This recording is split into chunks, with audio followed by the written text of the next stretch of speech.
کنگره شعر بلوچستان در شهرستان نیکشهر برگزار شد.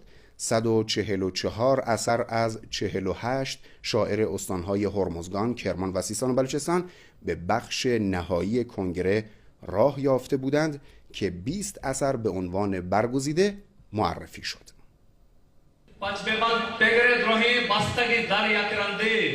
بازتابی از زبان و فرهنگ بلوچی در کنگره شعر بلوچستان. امیدوارم این کنگره ادامه داشته باشه و ما در سالهای آتی انشالله شاهد برگزاری این کنگره در لول ملی و بین المللی باشیم. موضوعات اشعار متفاوت بود. برخی از اشعار در وصف اسطوره ها بود. کلمه های میرغمبر را ببین در مردمش، این دیار و کوه عیاران سرای نیکشم.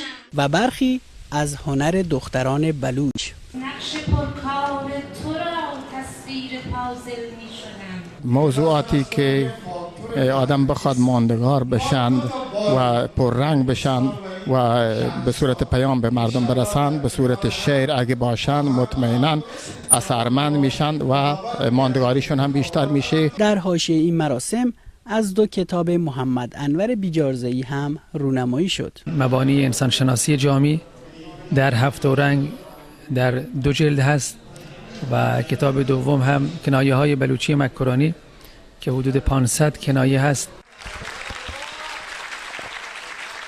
زبان شعر بهترین هنر برای انتقال حماسه زنان و مردان دلیر این خطه از سرزمینمان است. مشتاق رئیسی، خبرگزاری صدا و سیما، نیکشهر.